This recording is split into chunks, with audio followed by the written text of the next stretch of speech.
네, 여러분, 아우리치 준비하시느라고 많이 수고가 많으십니다. 레바논에 대해서 가기 전에 우리가 어, 가버나움이라는 영화도 시청을 했고요. 그리고 아마 관심이 있으셔서 유튜브나 아니면 뭐 신문 혹은 잡지를 통해서 레바논에 대해서 여러분들이 또 한번 찾아보시는 기회가 있으셨는지 모르겠습니다. 여러분 이제 아우리치 가서 섬길 때 그 현장의 역사와 배경을, 문화적 배경, 또 정치적인 배경을 이해하고 또 현장을 가서 실제로 사람들을 만나고 또 레바논을 바라보는 것이 굉장히 큰 도움이 되기 때문에 오늘은 특별히 레바논의 복잡한 종파들과 또 현대 내전의 역사에 대해서 함께 좀 살펴보도록 하겠습니다. 우리가 그 주일날 오전에 그 브루스 함무드 교회에서 예배를 드리고 나서 오후에 비블로스에 가게 됩니다. 비블로스는 베이루트에서 1시간 반 북쪽으로 차를 타고 가면 있는 곳인데요. 이 비블로스에 우리가 왜 가느냐? 이 비블로스가 페니키아 문명의 발상지라고 볼 수 있어요. 페니키아가 이제 어떻게 보면 레바논의 조상이라고 볼 수 있고, 특별히 주전 12세기에서 8세기에 해상 문명을 통해서 특별히 무역을 통해서 전성기를 구가했습니다. 지금 북부 아프리카에 가면은 뭐 튀니지라든지 또 알제리 이런 곳에 지중해 지역에 가면 여전히 페니키아 문명 유적지가 존재를 합니다. 그러니까 무슨 얘기입니까? 레바논에서 배를 타고 튀니지 북부 아프리카까지 해상 무역을 했다는 것을 알 수가 있습니다. 주전 12세기에서 8세기 벌써 그런 일들을 페니키아인들이 했다는 거죠. 비블로스, 지금 이 PPT 사진에 보면 비블로스 성체에서 이제 찍은 사진인데요. 지중해가 보이고, 또 저 멀리 베이루트 시도 날씨가 좋으면 눈에 들어옵니다. 비블로스를 시작으로 해서 베이루트, 두로와 시돈, 남쪽까지. 즉, 그 지중해 해안 지역을 중심으로 해서 페니키아 도시들이 도시 연합체로 형성이 되면서 무역을 하고 또 문물들을 받아들이고 또 이 그 중동과 오리엔트 지역의 문화 문명을 지중해 쪽으로 흘려보냈던 그런 페니키아 문명입니다. 무역을 통해서 부를 축적을 했고, 페니키아 사람들은 이제 장사꾼들이죠. 그런데, 성경에 보면 그러면 페니키아가 어딥니까? 라고 보시면, 주로, 이세벨과 아합 왕, 이 페니키아 문명의 후예들이라고 볼 수 있어요. 결국은 가나안 문명, 가나안 족속, 가나안 특별히 바알 신, 아세라 신을 섬겼던 그 문명이 바로 페니키아에서, 어, 이제 왔다라고 우리가 볼 수가 있습니다. 에, 당시에 이집트라든지 아니면 메소포타미아에서는 상형 문자를 썼는데 페니키아에서는 상형 문자를 쓰지 않고 표음 문자를 썼습니다. 그래서 이것이 나중에 서양 알파벳의 근원이 된 거죠. 그래서 어떻게 보면 이 페니키아 문명이 주전 2000년 전부터 시작한 굉장히 오래된 문명이 있습니다. 그리고 여러분이 가서 보시게 될 비블로스가 바로 그 페니키아 문명의 시작이라고 보시면 되겠습니다. 페니키아 그 비블로스에 가면 성체가 있는데요. 이 십자군 원정 때 십자군과 대항하던 성체가 아직도 남아 있습니다. 페니키아 문명, 그 베이루트 박물관에 가면 있는 이 페니키아 상형 문자를 우리가 여러분이 보시고 계십니다. 자, 이렇게 페니키아 문명을 통해서 어떻게 보면 도시 연합 국가들이 발전을 하다가 결국은 중동의 뭐 다른 나라들처럼 알렉산더 대왕의 침공을 받고 헬라화가 되고 그리고 나중에 로마 제국이 성장하면서 로마 제국의 수도가 로마 제국에 이제 편입이 됐죠. 그래서 7세기에 이 이슬람이 몰려와서 그 이후에는 또 이슬람화가 됩니다. 마물룩 제국이라든지 오스만 제국의 영향을 받습니다. 그런데 이 그리스도인들이 이 이슬람의 공격에도 불구하고 이 지역에 남아 있을 수 있었던 것은 어떻게 보면 여기가 해안 지방이기 때문이기도 하고요. 또 레바논의 지형을 우리가 좀 이해를 할 필요가 있습니다. 레바논 산악 지역이 굉장히 많고 중앙의 가운데로 레바논 산맥이 지나가는데 우리가 이제 그 레바논 산맥을 넘어서 우리가 베카밸리로 이제 넘어가게 되는데 이러한 산악 지역, 해안 지역, 또 골짜기 이런 복잡한 지형 때문에 사실은 오스만이 다른 나라들처럼 직접 통치를 하지 못하고 자치를 굉장히 많이 허용했다라는 것을 역사의 기록에서 우리가 볼 수가 있습니다. 자, 레바논은 굉장히 복잡한 그런 모자이크와 같다라고 제가 말씀드렸죠. 우리가 레바논을 이해하는 데 있어서 굉장히 다양한 한 20개의 종파가 있는데 그 중에서 굉장히 중요한 마론파 기독교인을 우리가 이해할 필요가 있습니다. 마론파 기독교는 5세기 초 동로마 제국 내에서 그리스도의 본성을 둘러싼 교리 논쟁으로 인해서 사실은 동로마 교회에서 떨어져 나온 이단 종파 중에 하나입니다. 특별히 성인인 마론이라는 사람이 이 마론파 기독교를 시작을 했고요. 페르시아와 아랍의 침입을 밀려서 레바논 산악 지역까지 피신을 하게 됩니다. 그런데 희한한 것은 십자군 원정 때 이런 이슬람의 핍박 때문에 굉장히 고난을 받다가 결국은 로마 교황의 권위를 인정하고 로마 카톨릭 밑으로 들어가게 되죠. 그래서 바티칸의 관리 안으로 들어가게 됩니다. 희한한 역사를 가지고 있어요.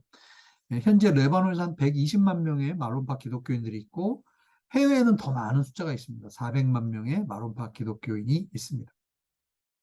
여러분 두루즈파에 대해서 한번 들어보셨는지 모르겠습니다.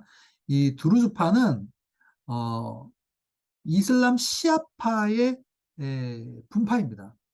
이슬람에서는 이 두루즈파를 이슬람교, 무슬림으로 인정하지 않습니다. 왜냐하면 환생을 믿고요. 그리고 굉장히 교리 자체가 이슬람의 단일신 교리와는 좀 결이 다릅니다.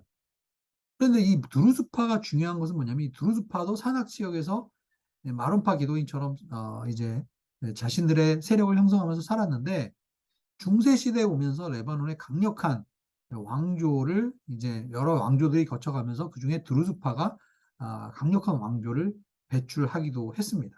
그래서 이 마론파 기독교인들과 이 드루즈파 이 무슬림들이 굉장히 어떻게 보면 서로의 세력을 서로의 생활 지역을 두고 굉장히 치열한 각주전을 벌였습니다. 레바논은 굉장히 복잡한 모자이크라고 보시면 됩니다. 여러분 지금 지도가 이제 잘 보이시는지 모르겠지만 레바논 중앙에 산이 있죠. 큰 산맥이 레바논 마운틴이라고 해서 레바논 산맥이 중앙을 아래 위로 북쪽에서 남쪽 관통하고 있고 좌측에는 지중해 지역이 있고 또 평야 지역이 좀 있고요. 오른쪽으로 보면 골짜기가 이제 레바논 산맥을 넘어오게 되면 이제 골짜기가 나옵니다. 베카밸리라고 하는 것도 베카 계곡이라는 얘기죠. 그래서 큰 호수가 베카에 가면 있습니다. 그래서 이 지형 자체가 이스라엘이랑 좀 비슷한 면이 없잖아 있습니다. 그래서 이런 지역이기 때문에 굉장히 다양한 종파들이 지역에 따라서 지방에 따라서 흩어져서 살고 있어요. 그래서 수니파 기독교인들은 주로 해안 지방에 거주하고 있고요. 수니파 무슬림들과 또 마론파 기독교인들 일부가 해안 지방에 거주하고 있고 시아파 무슬림들은 특별히 남부 두로와 시돈 쪽에 많이 있습니다. 지금도 이제 두로와 시돈에는 시아파들이 많이 있고요. 우리가 잘 아는 헤즈볼라, 이 시아파 무장 이슬람 단체죠. 이 헤즈볼라가 무장 이슬람 테러 단체로 시작을 했지만 지금은 정당화가 됐습니다. 정치 세력화가 돼서 지금 이 레바논 정치에 있어서 이 헤즈볼라가 굉장히 큰 영향력을 행사하고 있습니다. 그 다음에 드루즈파와 마론파 기독교인들은 제가 아까 말씀드린 것처럼 산악 지역에 거주하고 있어요. 그래서 여러분들 이제 차를 타고 레바논을 이제 산악 지역에 가실 텐데 산에 가면 무조건 뭐가 있다? 네, 교회가 있다. 이 교회가 우리가 알고 있는 개신교 교회가 아니라 마론파 교회가 있다. 이렇게 이해를 하시면 되겠습니다. 자, 그러면 중요한 것은 1860년도에 일어난 사건을 우리가 좀 기억을 할 필요가 있어요. 왜냐하면 1860년도에 마론파가 산악 지역뿐만 아니라 생산과 생활의 활동 영역을 높이면서 두루즈파와 갈등이 시작되고요. 그래서 이 두루즈파와 마론파 기독교인들이 무력 충돌을 하게 됩니다.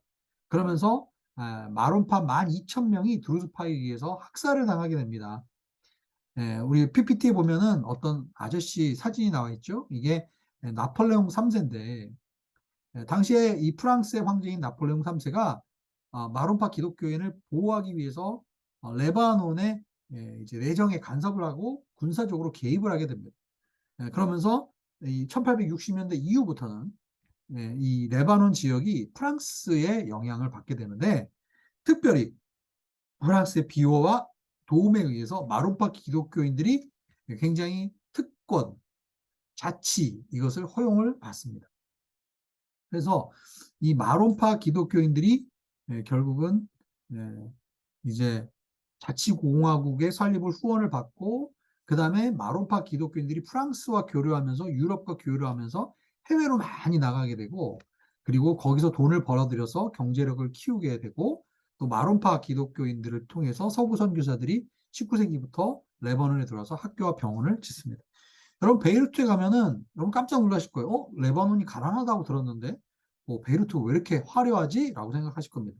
왜 화려한가? 프랑스의 지배를 받았기 때문에 마론파 기독교인들이 초기에 서구의 자본을 가지고 들어오는 범에서 이 베이루트를 프랑스식으로 이제 건물을 짓게 되고 그래서 여전히 마론파 기독교인들 중에는 굉장히 부자들도 많고요. 유럽과 신분을 쌓고 있습니다. 그래서 이 그리스도인들의 공동체, 이 특별히 마론파 기독교인들이 19세기 후반 정치, 경제, 문화 부분에서 무슬림 공동체들이 숫자적으로는 더 많았음에도 불구하고 이제 우위를 차지하게 되는 거죠.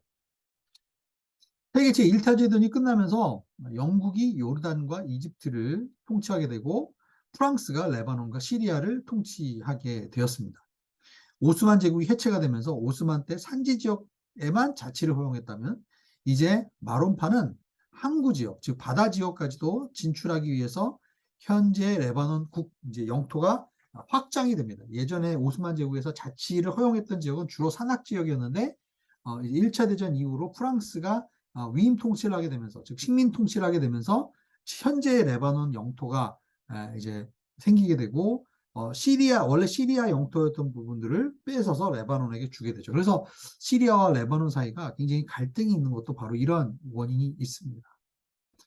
마론파가 즉 드루즈파나 시아 수니 지역까지 그 영향력을 확대하기 시작을 합니다. 중요한 사실은 레바논의 독립이 이루어질 때 1943년 11월에 2차 대전 끝나기 직전에 레바논이 프랑스로부터 독립이 되는데요. 근데 이 프랑스의 영향력이 여전히 레바논에 남아 있습니다. 특별히 마론파와 수니파의 수장이 만나서 이제 헌법을 만들게 되고 국민 협약을 만들게 되는데 각 종파의 세력 균형을 기초로 국가의 골격을 세웠습니다. 무슨 얘기냐? 각 그 여러 요직들을 그 레바논에 살아가고 있는 다양한 이슬람 종교, 종파 그러한 것으로 나누게 되죠. 그래서 대통령은 마론파 기독교인이 되고 총리는 수니파, 국회의장은 시아파, 최고 군사령관은 마론파에서 하기로 헌법에 기초가 되어 있습니다.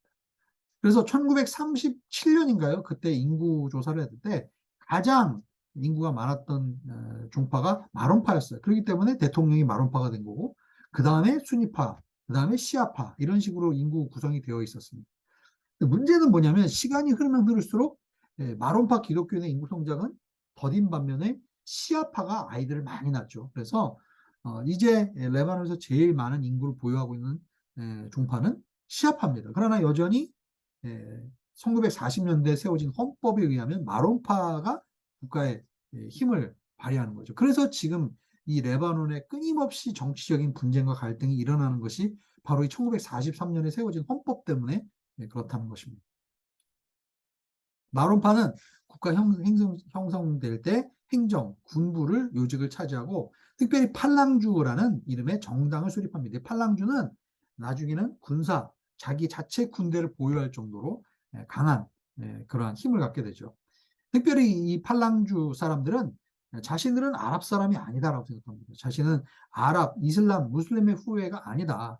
자기들은 페니키아의 후손이다 라고 생각을 합니다. 그렇기 때문에 어떻게 보면 정체성에 있어서 끊임없이 이 아랍, 특별히 무슬림인 이 시리아 레바논 사람들과 갈등을 가질 수밖에 없는 것이죠. 자, 1975년부터 1991년까지 거의 16년간 레바논에서 계속 내전이 일어나게 됩니다. 베이루트도 동베이루트와 서베이루트로 마치 동독과 서독이 나눠지는 것처럼 동베를린, 서베를린이 나눠진 것처럼 베이루트 여러분 시내에 가면 여전히 시내 곳곳에 검문소가 있어요.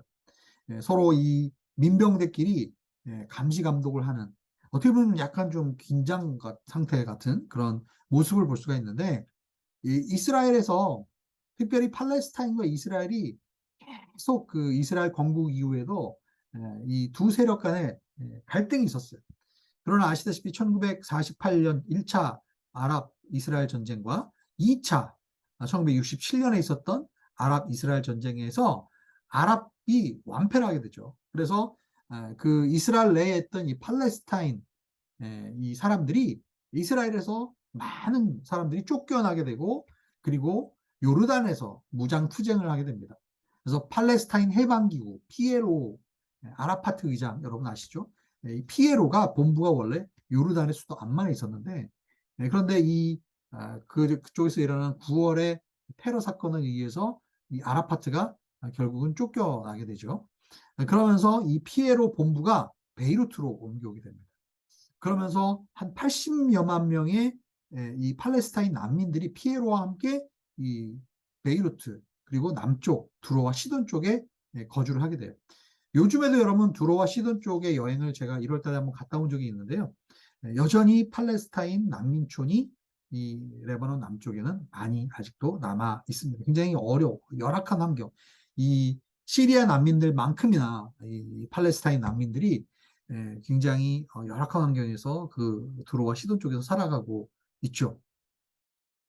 무슨 얘기냐면 이 건국할 때 세워졌던 그 골격, 국가의 기본적인 질서, 마론파 기독교인을 중심으로 해서 여러 종파에게 이 권력을 나눠 먹는 모자이크 형태의 국가가 시작이 되었는데 갑자기 이 피에로 아랍 사람들, 특별히 이 순니 무슬림들이 많이 유입이 되고 이 피에로는 군사 조직을 가지고 있어요. 군대를 가지고 있는데 이 피에로가 아랍의 여러 나라들에게 무기 지원을 받았기 때문에 레바논에 있는 마론파, 팔랑주 군대나 아니면 시아파, 수니파 군대보다도 훨씬 더 잘 훈련되고 활용해서 좋은 이 피에로 군대가 들어오게 되면서 결국은 이 엄청난 긴장과 갈등이 생기게 된 거죠.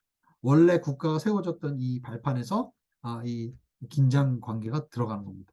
그래서 이 결국은 지금 위에 있는 이 사진이 아라파트 의장의 사진입니다. 1975년에 팔랑주 즉 마론파 기독교인 사병들이 팔레스타인 난민들을 습격하는 사건으로 인해서 전쟁이 시작됩니다.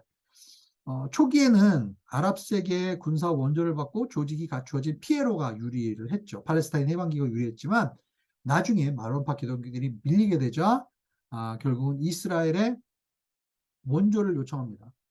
시리아의 아사드도 초기에 마론파 기독교인들을 후원을 했어요. 왜 같은 무슬림들을 후원하지 않고 이 마론파 기독교인을 후원했느냐. 시리아는 여전히 레바논이 어떤 한 세력에 의해서 주도되는 걸 원치 않아요. 그래서 계속 약자를 응원합니다. 그래서 약간 마론파가 좀 약해 보인다 싶으면 마론파를 돕고 그리고 마론파가 좀 세력이 강해진다 그러면 또 다른 무슬림 종파를 도와서 이 레바논이 계속 분열될 수 있도록 시리아 아사드 정권이 초기부터 팔레스타인 내전에 개입을 합니다. 초기에는 마론파 기독교인들을 후원했다가 나중에는 이제 시아파 사람들을 돕게 되죠. 그렇기 때문에 레바논 사람들과 시리아 사람들이 굉장히 정치적으로 서로 미워할 수밖에 없는 그러한 입장에 있습니다. 1982년도에 이제 또 큰 내전이 발생하는데 우리가 잘 아는 아리엘 샤론이라는 이스라엘 국방장관이죠. 이 사람이 베이루트 진격 작전을 시작을 합니다. 그리고 베카벨리에서 시리아 공군과 이스라엘 공군이 공중전을 하게 되는데요. 시리아 공군 전투기들이 베카벨리에서 많이 떨어졌습니다. 이스라엘 공군의 화력과 정교한 그 작전에 의해서 시리아 공군이 대패를 하게 되고요.